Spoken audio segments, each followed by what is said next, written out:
الحمد لله وكفى، والصلاة والسلام على عباده الذين اصطفى.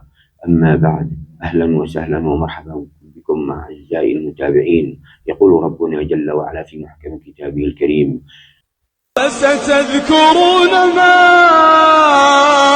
أقول لكم وأفوض أمري إلى الله، إن الله بصير بالعباد. أي سأسلم كل شؤون حياتي، وأرفع كل ملفاتي وكل مشاكلي لله عز وجل. فإن ثقتي بالله ثقة مطلقة بأن الله سبحانه وتعالى واثق بنصره وحكمته وقدرته وعلمه بكل شؤون الخلق، وما يصلح لهم وما لا يصلح لهم. فلا أعتمد على نفسي، ولا أعتمد على ذكائي، ولا أعتمد على أي شيء في هذه الحياة، فإنه من اعتمد على نفسه جل، ومن اعتمد على عقله اختل، ومن اعتمد على ماله قل، ومن اعتمد على الناس مل، ومن اعتمد على الله فلا قل ولا مل ولا ضل ولا اختل.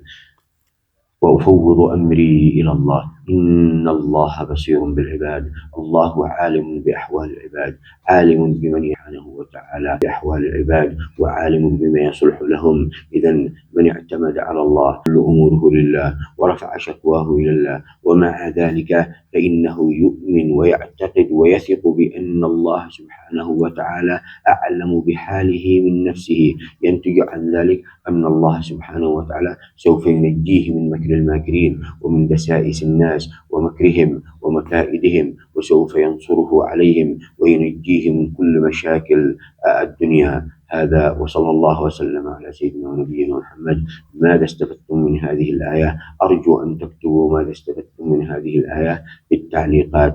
هذا، وأسأل الله سبحانه وتعالى أن يكون معكم حافظا وناصرا ومعينا، وأسأل الله أن يقضي عنكم وأن يرفع عنكم همومكم وأن يقضي محكم كتابه الكريم. إنما مثل الحياة الدنيا كماء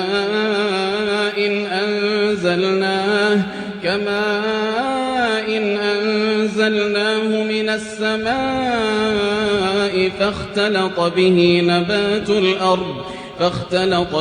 نبات الأرض مما يأكل الناس والأنعام، حتى إذا أخذت الأرض زخرفها وزينت وظن أهلها أنهم قادرون عليها أتاها أمرنا ليلا أو نهارا فجعلناها حصيدا كأن لم تغن بالأمس، كذلك نفصل الآيات لقوم يتفكرون. إنما مثل الحياة الدنيا، هذا أجمل وأحسن الأمثلة، فهو مطابق لحال الدنيا، يصور لنا حال الدنيا وسرعة تغيرها. فإن جمال الدنيا وشهوتها ولذتها وجاهها يزهو لصاحبه في وقت قصيرا، فإذا وصل إلى القمة بدأ يضيع ويتلاشى عن صاحبه أو يزول صاحبه عنه.